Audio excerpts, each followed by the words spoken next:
आप सभी का स्वागत है। जैसा कि इसके पहले हमने भूमि संसाधन, जो कि हमारा एक महत्वपूर्ण प्राकृतिक संसाधन है, उसके बारे में जो है आप लोगों को बताया था।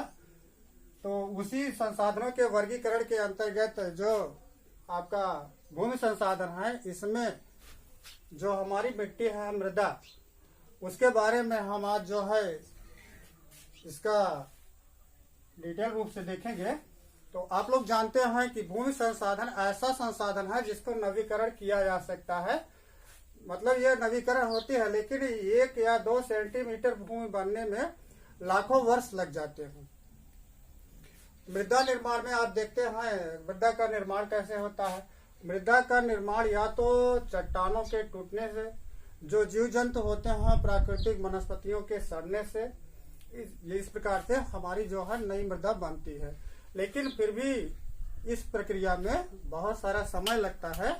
तो सबसे पहले जो हमारी ये मृदा है, जो मृदा का हमने वर्गीकरण किया है, इसके पहले आप लोगों ने पीछे देखा होगा कि आपको बताया गया कि हमारे यहाँ लगभग 43% भूमि जो है पर्वतीय है, 27% पठारी है और 30% जो है पर्वतीय है। तो इस तरह से जो भूमियों का वर्गीकरण किया गया, उस आधार पर यानी गुणों और स्वरूप की विविधता के आधार पर हम अपनी मृदा को जो है इस तरह से डिवाइड करते हैं। तो सबसे पहले हमारा जो होता है जलोढ़ मृदा, जिसको हम अलवली सोल कहते हैं। तो जलोढ़ मृदा हमारी जो होती है वो कैसे बनती है। जलोढ़ मृदा जो है नदी अपवाह तंत्र द्वारा बहाकर लाई गए निक्षेपों के जमा होने से बनती है। यानी नदियां जो है, जैसे आपका गंगा नदी अपवाह तंत्र हुआ, सिंधु नदी अपवाह तंत्र हुआ। तो अपवाह तंत्र क्या होता है, एक नदी मतलब मुख्य नदी और उसकी सहायक नदियों द्वारा जो जहां पर उनका जल प्रवाहित होता है उसको, जैसे आपकी गंगा नदी अपवाह तंत्र हुआ। तो गंगा नदी अपवाह तंत्र का मतलब हुआ गंगा मुख्य नदी है और गंगा की जो सहायक नदियां हैं जिस क्षेत्र में प्रवाहित होती हैं उसको उस क्षेत्र का अपवाह तंत्र कहा जाता है। तो गंगा नदी अपवाह तंत्र या सिंधु नदी अपवाह तंत्र, उसमें उसकी सारी सहायक नदियां आ जाएंगी जो कि उस क्षेत्र का जल प्रवाहित करती है। तो जलोढ़ मृदा हमारी जो होती है, इसी नदियों के द्वारा बहाकर लाए गए जो अवशिष्ट पदार्थ होते हैं स्टोमेटर, उनके द्वारा निक्षेप होने से परतदार रूप में ये बनती है। जलोढ़ मिट्टी में क्योंकि जो है अनेक जीवों के जो अवशेष होते हैं काफी मात्रा में पाए जाते हैं, जिसके कारण इसमें ह्यूमस मीन्स क्या होता है, ऐसे सूक्ष्म जीव जिनके कारण हमारी मिट्टी जो है उपयोगी उपजाऊ होती है, उसको ह्यूमस कहते हैं। तो जलोढ़ मृदा जो होती है इसमें काफी मात्रा में ह्यूमस पाए जाते हैं। फिर आप देखते हैं कि जलोढ़ जो मृदा हमारी है, ये नदी क्षेत्रों में आपको बताया गया गंगा, सिंधु या ब्रह्मपुत्र नदी के अपवाह तंत्र द्वारा या इनके डेल्टाओं में ये मृदा हमारी पाई जाती है। अब ये जलोढ़ मृदा जो होती है, इसको भी हमने आपको पीछे बताया था कि बांगर और खादर। तो बांगर क्या होता है, बांगर और खादर जो है ये जलोढ़ मृदा में ही पाए जाते हैं। जो पुरानी जलोढ़ होती है, जहां पर नदी का पानी या प्रेजेंट टाइम पर नहीं पहुंचता है, उसको बांगर कहते हैं, और जो नवीन जलोढ़ होती है उसको खादर कहा जाता है। तो जलोढ़ मृदा एक ऐसी उपजाऊ मृदा है जिसमें लगभग आप देखते हैं हर प्रकार की फसलें और मुख्य रूप से जो खाद्यान्न फसलें हैं, गेहूं हुआ, चावल हुआ, गन्ना हुआ, ये दालें हुई। तो जलोढ़ मृदा में जो है ये प्रचुर मात्रा में उगाई जाती है। और हमारा ये जलोढ़ मृदा, इसका विस्तार कहाँ पाई जाती है। तो आप लोग जानिए कि जलोढ़ मृदा जो है मुख्य रूप से उत्तर भारत के मैदानी क्षेत्रों जिसमें आपका पंजाब हुआ, हरियाणा हुआ, उत्तर प्रदेश हुआ, आपका बंगाल तक जो है वहाँ मतलब पूरा, और कुछ दक्षिण के जैसे कृष्णा, कावेरी या गोदावरी नदियों के डेल्टाई क्षेत्रों में भी जलोढ़ मृदा पाई जाती है। दूसरा आपकी है काली मृदा, जिसको हम ब्लैक सोल या रेंगुर मिट्टी कहा जाता है।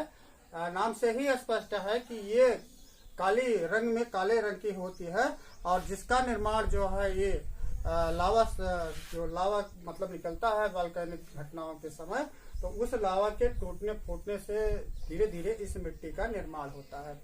काली मिट्टी जो होती है मुख्य रूप से जो मालवा का पठार है और सौराष्ट्र का क्षेत्र है, यानी जो हमारा डेक्कन का पठार है, यानी दक्षिण भारत का जो पठारी क्षेत्र है प्रायद्वीपीय, उसके उत्तरी और पश्चिमी क्षेत्रों में पाई जाती है, जिसमें आपके मुख्य रूप से आपका गुजरात हुआ, महाराष्ट्र हुआ और राजस्थान के भी कुछ क्षेत्रों में यह हमारी ब्लैक सोल पाई जाती है। तो ये काली मिट्टी जो होती है, जिसमें पानी धारण करने की क्षमता ज्यादा नहीं होती है, जब टेम्परेचर ज्यादा हो जाता है तो ये क्रैक हो जाती है, चिपचिपी हो जाती है। और जब चिपचिपी हो जाएगी उच्च तापमान के कारण, इसमें जो है जब दरारें पड़ने लगती हैं तो इसमें जुताई में जो है बहुत ही, क्योंकि इसके कण जो है बहुत ही छोटे छोटे होते हैं, इग्निस रॉक्स या रूपांतरित सेल जो होती है आग्नेय सेल उनके द्वारा बने होते हैं, तो इनके कण छोटे छोटे होने के कारण आपस में चिपक जाते हैं, जिससे इसमें जुताई करना आसान नहीं होता है। फिर भी काली मृदा जो हमारी है ब्लैक सोल, ये जो है मुख्य रूप से कपास, जिससे रुई बनाई जाती है आप लोग जानते हैं, तो वह कपास की खेती के लिए जो है ये मुख्य रूप से उपयोग होती है। लाल या पीली मृदा क्या होती है? लाल या पीली मृदा उन क्षेत्रों में पाई जाती है जहां पर उस क्षेत्र में जो है लोहे के अंश पाए जाते हैं, तो लोहे के अंश के कारण ही जो है ये लाल दिखाई देती है, और जब इसमें जल संयोजन हो जाता है तो इसका रंग पीला हो जाता है। लाल मृदा हमारी जो होती है, ये मिट्टी हमारी जो होती है, इसमें कैल्शियम की मात्रा ज्यादा होती है, लेकिन ये उपजाऊ नहीं होती है। उसके बाद हमारी है लैटराइट मृदा। लैटराइट मृदा, लैटराइट ये ग्रीक शब्द है जिसका अर्थ होता है ईंट।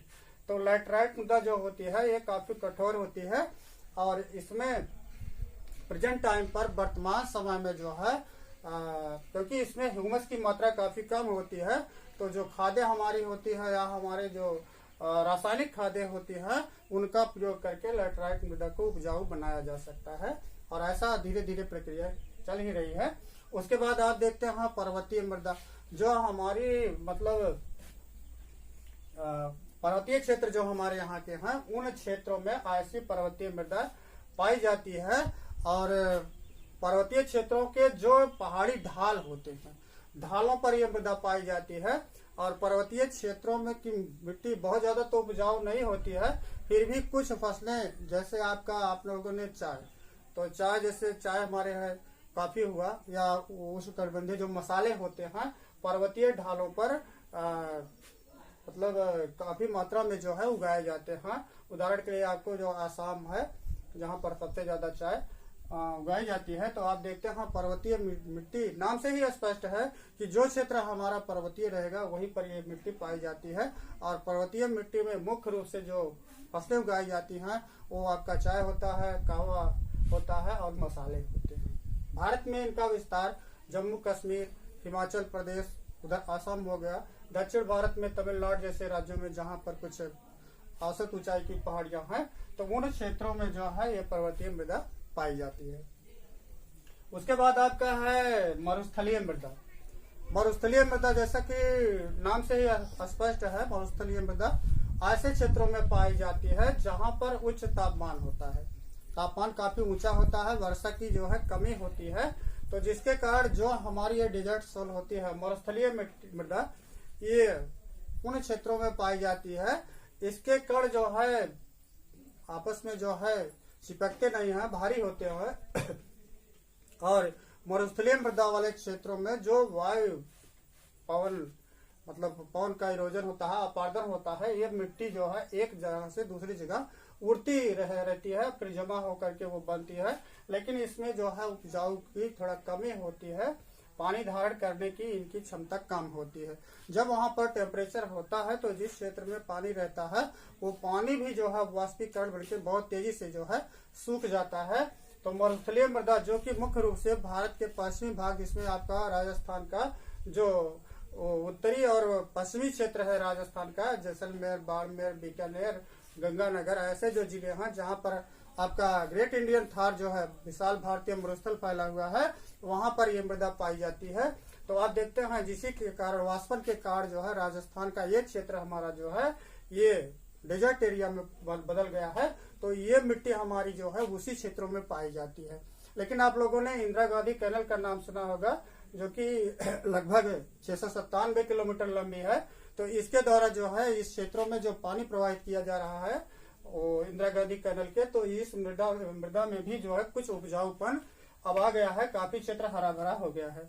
उसके कारण उसका आप देख रहे हो अगला आपका पीट या जैविक मृदा जो है, ऐसी मिट्टी जिसमें जो है जैविक अंश, जीवों के अंश तो पाए जाते हैं, लेकिन यहाँ पर जो है तापमान काफी उच्च होता है और वनस्पतियां यहाँ ग्रोथ करती हैं, लेकिन ये मिट्टी जो है दलदली रूप में थोड़ा होती है, तो जिसके कारण जो है इस मिट्टी में जो है उपजाऊपन जो होता है उतना नहीं होता है।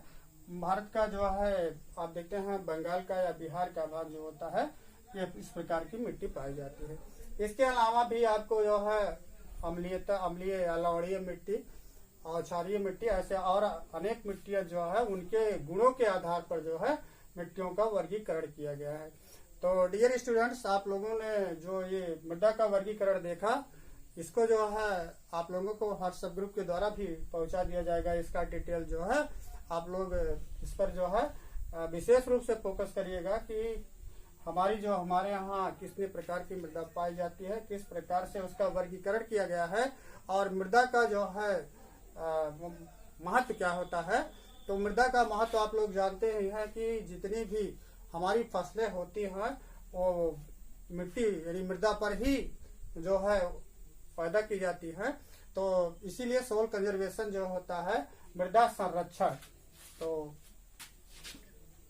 मृदा संरक्षण आप लोग जानते हैं कि मृदा संरक्षण कि हमारी जो उपजाऊ मिट्टी है यानी मिट्टी का जो पूरी लेयर है जो उपजाऊ है उसका उपजाऊ पर नष्ट ना हो, तो जो कुछ भौतिक कारक होते हैं जैसे वर्षा हुआ या हिमानी हुई या आपके पौने हुई, टेम्परेचर हुआ, इन सब कारणों से जो मृदा के गुणों और स्वरूप में परिवर्तन आता है। तो सबसे पहले जैसे आपका देखे हैं विंड इरोजन जो है पवन द्वारा जो अपर्दन होता है, उसके लिए हमें क्या करना चाहिए, ऐसे क्षेत्रों में जो है रक्षक मेखला ट्री यानी जो पेड़ होते हैं जमीन के चारों तरफ पेड़ों पर पेड़ लगाना चाहिए। जो चरागाह अनियंत्रित चरागाह ही होती है उस पर जो है रुकावट लगनी चाहिए और जो अनेक मानवीय गतिविधियां होती हैं कंस्ट्रक्शन की उसको भी सावधानी पूर्वक किया जाना चाहिए, जिसके कारण हमारी मिट्टी की ऊपरी परत जो है सुरक्षित रहे। तो मृदा संरक्षण के लिए आप देख रहे हैं कि भारतीय गवर्नमेंट ने जिससे ऊसर सुधार कार्यक्रम और मिट्टी में अम्लीयता और क्षारीयता कम करने के लिए अनेक प्रोग्राम चलाए हुए हैं। तो जब हमारे पास अगर हम अपनी मृदा का मिट्टी का पूर्ण रूप से संरक्षण करेंगे तो ये हमारे लिए और हमारे फ्यूचर में आने वाली हमारी न्यू जनरेशन के लिए काफी उपयोगी होगा। थैंक यू डियर स्टूडेंट्स, आप लोग जो है वीडियो को देख करके नोट्स अवश्य बना लीजिएगा। Thank you.